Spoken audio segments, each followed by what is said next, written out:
Merci, donc suivez.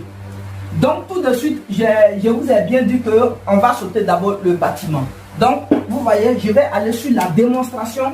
Donc démonstration du projet. Démonstration du projet. Alors du projet. Démonstration du projet. Très bien.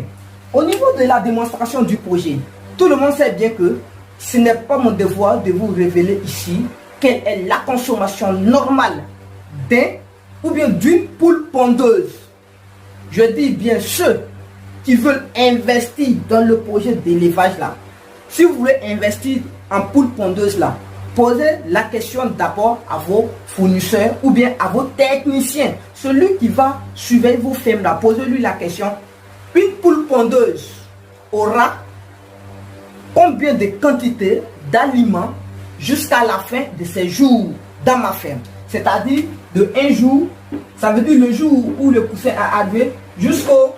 Parce qu'on sait bien qu'un poulet de chair va faire plus de 1 an et demi, donc 24 mois, 2 mois, 2 ans plus tôt. Alors, donc, posez la question à vos techniciens que une poule pondeuse doit consommer de 1 jour à 24 mois combien de quantité d'aliments. Je vous affirme que 2 sur 100, voire 1 sur 50, je dis bien 2 sur 100, voire 1 sur 50 en connaissent. Les autres, ils ne connaissent même pas la quantité normale qu'ils doivent consommer. Parce que j'ai tenu des discussions avec certains fermiers, avec certaines personnes qui me disaient qu'ils étaient des techniciens, mais quand je leur pose des questions, ça a tendance à renverser. Ça ne me répond jamais. Et je vous affirme que tous les techniciens dont moi j'avais rencontré posaient la question. Il y a seulement qu'un qui a réussi à me donner exactement la réponse. Et après, il s'est rendu compte que j'étais aussi son collègue. Vous voyez, c'est compliqué. C'est compliqué. Je ne vous donne pas, cherchez avec vos techniciens. Ceux qui sont avec moi là, si je ne vous ai jamais dit là, allez, posez-moi les questions. Voilà, posez. Ils ont des pages. Voilà, ils ont dans mon WhatsApp là, ils ont ceux qui sont avec moi là, ils sont reconnus. Donc, à n'importe quelle question, eux, je réponds sans problème. Voilà. Donc, ceux qui se sont cachés pour aller investir là, dans le projet d'élevage là, posez les questions. Si vous connaissez aujourd'hui le nombre total qu'une poule pondeuse doit consommer jusqu'à la finition, je t'affirme que à travers ce nombre, tu vas déterminer la quantité normale que toute la bande va consommer jusqu'à la sortie. Mais lorsque tu ne connais pas la quantité normale qu'une poule pondeuse doit consommer jusqu'à l'âge d'abattoir, je t'affirme que tu serais incapable de déterminer la quantité normale qu'il doit consommer. C'est pour dire que tu travailles pas pour devenir ou bien pas pour acheter un mouton, mais plutôt le contraire. Parce que certaines fois, tu ne vas jamais te retrouver dans l'argent. Parce qu'à chaque fois, tu vas acheter les aliments.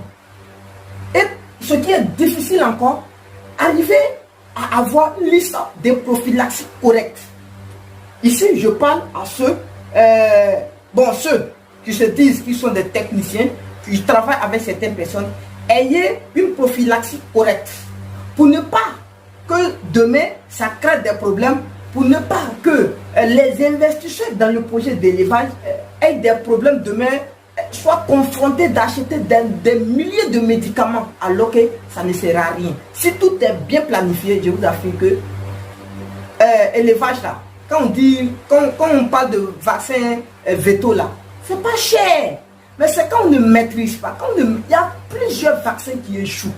Et quand tu ne maîtrises pas les conditions dans lesquelles tu dois conserver le vaccin jusqu'au jour de l'utilisation, ça veut dire, si ça a déjà échoué là, tu vas penser que non, c'est toujours valable. Et quand tu vas administrer ça maintenant sur les poules, ça ne va pas faire effet.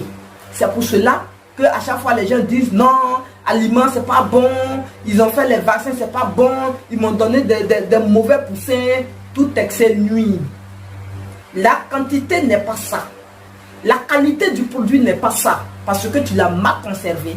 Parce que tu ne connais pas les conditions dans lesquelles le médicament doit être conservé et tu ne connais pas aussi la date à laquelle tu devrais faire sortir le médicament à la pharmacie vétérinaire.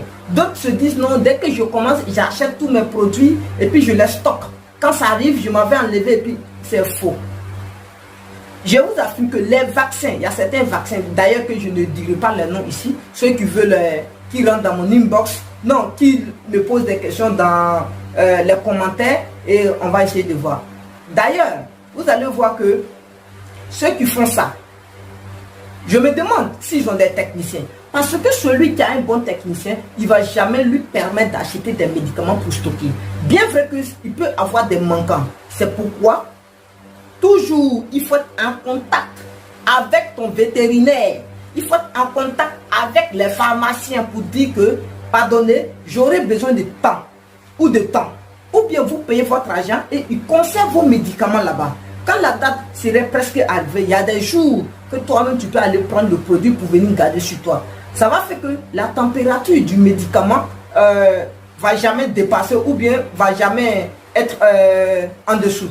Voilà, parce que les médicaments, la majorité des médicaments sont gazeux. Vous ne comprenez pas. Pourquoi? Par exemple, il y a certains médicaments, quand vous envoyez, on vous demande non, de plonger les mains en bas de l'eau. Vous mettez les mains dans l'eau, en bas de l'eau, et vous ouvrez le médicament dans l'eau. Vous savez pourquoi? Est-ce que vous avez une fois fait l'expérience de l'ouvrir à l'air libre? Ouvrez-le à l'air libre, une fois vous allez voir ce qui va se passer. Donc si tu sais ce qui va se passer, c'est pourquoi tu vas mettre ça dans l'eau. Donc si tu mets dans l'eau pour l'ouvrir, tu ne vas rien constater. Et si tu l'ouvres dans l'air libre, s'il est bon, vous allez voir que le médicament va se vaporiser. Mais s'il n'est pas bon, vous allez voir que ça va former un solide dedans. Et ça veut dire c'est gâté. Et d'autres personnes, je vous affirme, qui le font. Le médicament est gâté, mais ils prennent ça pour administrer. Pour eux, la vaccination est bien passée, mais c'est dégueulasse. C'est pas bien passé. Donc, ceux qui financent dans le milieu de l'élevage, je vous affirme. Vous savez pourquoi quand vous venez, je vous demande, même si tu es en train de financer, tu ne veux pas travailler sur ta ferme, prends une formation. Parce que quand tu prends une formation, toi-même, tu as des questions pour contrôler ton projet. Tu as des questions dont tu dois... tu as des questions à poser à ton technicien. Par exemple, un technicien qui va te dire non, bon patron, on doit acheter les médicaments.